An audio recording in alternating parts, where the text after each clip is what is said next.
Welcome back on this 1st of January. President Obama has always made a point to assure Americans that his #1 priority is the economic recovery. Growing the economy should be our #1 priority. Our recovery still needs to build more strength, so it's important that we get it right in Washington. Putting people back to work, making sure the economy is working for everybody, building the middle class, making sure they're secure. That's my highest priority. But could policies like Obamacare and the new Federal Reserve leadership ruin the economy, not fix it? Here to weigh in is Professor of Business at the University of Maryland, economist Peter Morisi, who just wrote a new piece about this exact issue. Peter, Happy New Year to you. Happy New Year.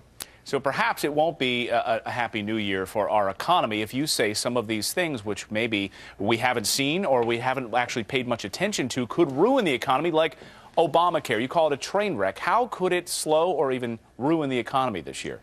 Well, let's remember that health care is $2.6 trillion, the size of all of France.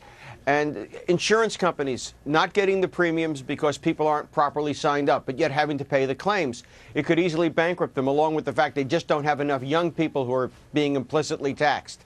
Higher health insurance rates and so forth will make it more difficult people to spend on essentials and slow the economy a bit. What about China for investment? We heard for years, you got to invest in China. All the manufacturing, all of the industry that's happening in China. You say that China's banking blunders could hurt us. How so? Absolutely. China's going through a financial crisis similar to the one that we had in 2008. The real question is, do they have a Lehman Brothers? Most of their big banks have large loans that aren't working to companies that export to the United States that really, are charging less than it costs to make the stuff. That's why it's so cheap at the Walmart. And their provincial governments have borrowed huge amounts of money. They're all like the city of Detroit, essentially insolvent because they borrowed huge amounts of money for projects that don't pay out, and so they can't pay off their loans. It could easily crash, and if it does, it will ripple right through our financial system as well. So the question is, how does the Federal Reserve respond to all this? President Obama has praised Ben Bernanke, of course, chairman of the Federal Reserve, but now we've got Janet Yellen in there. You predict some failures of the Federal Reserve could set us back. Well, absolutely. Janet Yellen is a very different personality than Ben Bernanke. If you recall, he said, I can't bail out General Motors. That's industrial policy. But she might feel very differently about bailing out the insurance companies or the big companies that get trashed in China.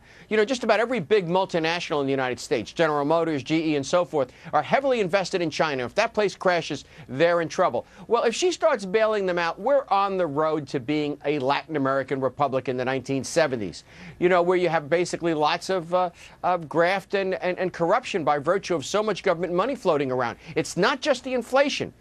Government money encourages corruption, inefficiency, and wherever that's been done, economies grow very slowly, and you have basically the Italian problem. Double-digit unemployment forever. Peter, do you think, just real quickly, do you think we're going to be bailing out the insurance companies? I think we may be. No one really knows just how short of cash they are. But think about this. All those people whose paperwork doesn't go through properly, those are people that can't get their health insurance claims, but the president is going to twist the insurance companies' arms to pay them anyway. Remember, those insurance companies won't be getting their premiums. They will not be able to pay because they won't have the mechanism. Where is that money going to come from? Also, they set rates on the basis of having lots of young people sign up, and we know that they are not doing that. So they're going to be short of cash. Look into your future, your crystal ball. Something tells me we may be bailing those guys out. Peter Morisi, Happy New Year to you. Great to see you as always. Thanks so much. Take care.